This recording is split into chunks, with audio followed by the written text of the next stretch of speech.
aad baan ugu faraxsanahay asxaab hore iyo dad hore badan oo aan isnaqiinay Dr. Maxamuud iyo Saciid iyo ninkan odayga xildhibaanka waaba isu cusubnaay waa dhalinyaradii asalaha xildhibaanka iyo dadka kana aad bay barashan ninkan odayga Cabdiraxmaanna cashooyin horena waa ka wada qayb galay marka waa farxad bay noo tahay arrimahan caawo kale ama casimadan oo kale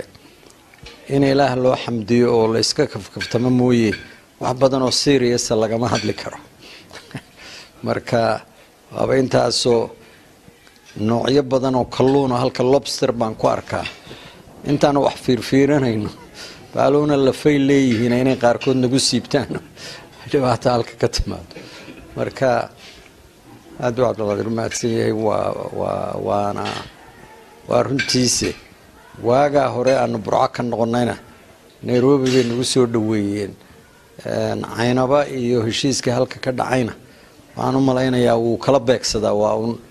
sida hadda Siciidan lahaa maalintii vote ku dhamaaday iyo wiil reerka ku soo kordhay sida isugu beegmeen ninkan iyo marka waxyaala un taariikhiyo saasiyaad aday dhacaan mar walba marxaati ka noqdo goobjoog ku noqdana waa isaguna u malayn maayo cid isaga faalka u sii dhigta oo u sii warantay inay jirtay kalendarkiisa buu ka sii fiirsaday it's never too late waa run nasiib wanaag xalaan ba Cabdiraxmaan iyo Aamina iyo xaafadooda gurigooda cusbaa ugu tagay marka waayadana waxaa meel martay aniga Axmed Maxamed Maxamuud inaanu classmates ahayn iskaba qaatay hadda anu muranba kama keeni kareen warka iskaba qaatay abiila kama qaadanayo runtii aad baan ugu faraxsanahay in badan dhaxulaha waxaan rabaa dhaxal inaan uga tago shacabka Somaliland waana nin istaahila Axmed wuxuu ahaa muddaanu xukuumadii Maxamed Siyaad Barre ee Maxamuud iyo ka wada mid ahayn waabaanu aragnay inay ciin daaqday oo markaasaan mar horeba isniri warbaahishan waa la iskaga daba iman doonaa waa la is xukumi doonaa bal aan tashano maxaynu yeelaa kulli muddaanu sanad baanu wax dhirinayno markii dambe dad dhowr iyo 20 ku dhawaana waaba ahayn oo wax wasaaradda iyo wax baarlamaanka ku jiray iyo niman odayaal ay qolayaha iyaga reer waqooyiga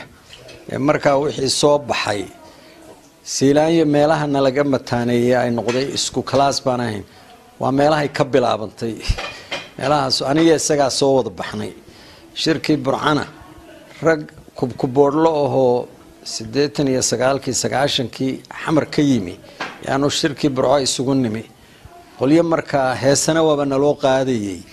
la leeyahay hadhaa iyo warbal idinku kaadiye idinku hadhaa nagu ma oran kartaan qoliyihiinan hadda shalaan kooyay hadda xamar ka yimi bal warkooda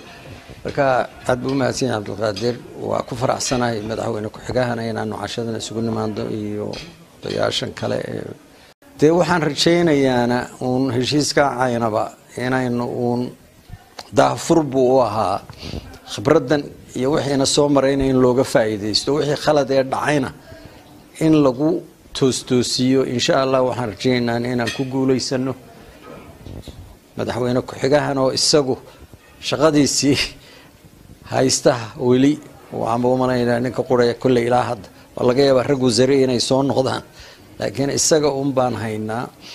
waa ugu hambalyeynaya isaga iyo madaxweyne Muuse Biixi Cabdiba